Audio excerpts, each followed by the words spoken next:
Et c'est enfin l'heure du main event, le championnat TNT remporté fraîchement par Darby Allin contre Kushida.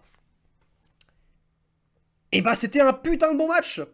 13 minutes 40 d'excellents matchs de catch. C'est pas toujours le cas avec Darby Allin où il peut y avoir tendance à avoir beaucoup d'utilisation d'objets, de spots un peu dangereux qui font pas toujours très sens, comme c'était le cas dans ce match face à Samoa Joe d'ailleurs. Hein.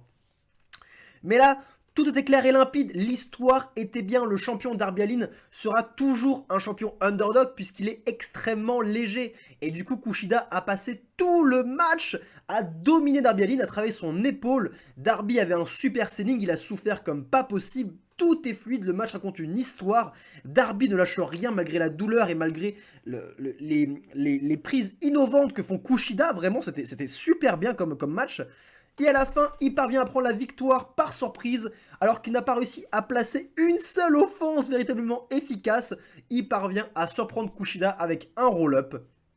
Kushida est complètement deg, mais il admet sa défaite, il fait preuve de respect à son adversaire, mais il lui demande quand même un match supplémentaire parce qu'il est quand même passé très peu loin de la victoire. On a un fair play à la fin, c'était mérité, bon match.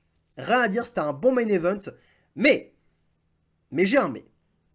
Si on prend ce match uniquement pour ce qu'il était, c'était génial.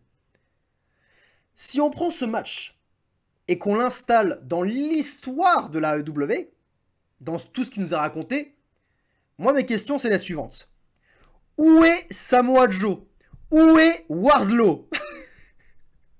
Samoa Joe a eu même pas un mois de règne, il a eu 2 semaines de règne je crois, en battant Wardlow, qui a eu un règne de plusieurs mois, de 8 mois environ.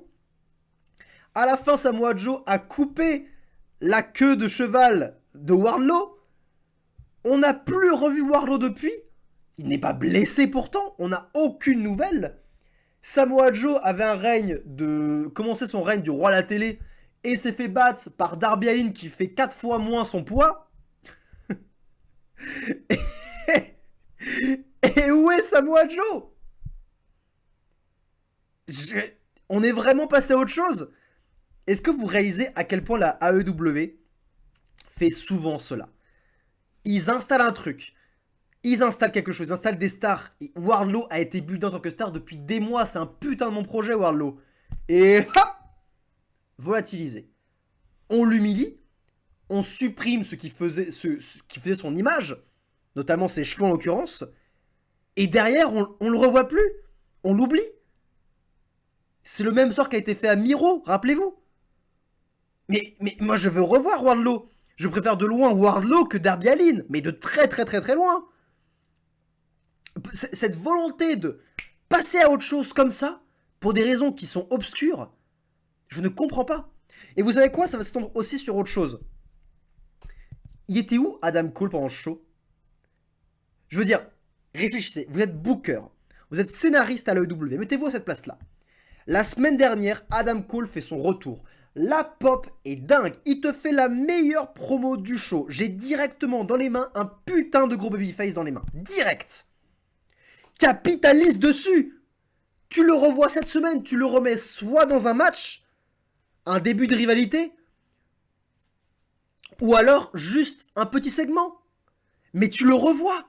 Tu monopolises sur la pop qu'il a dégagée. Les gens veulent voir Adam Cole, il vient de revenir. Installe-le, réinstalle-le. On l'a pas vu du show. Il sera sans la semaine prochaine. Mais l'AEW fait souvent ça de caler ses stars toutes les 2 semaines, voire toutes les 3 semaines. Hormis Jericho et sa clique, parce que je sais pas à quel point Jericho suce la bille de Tony Khan pour qu'il apparaisse toutes les semaines pour le plus grand plaisir à Dynamite.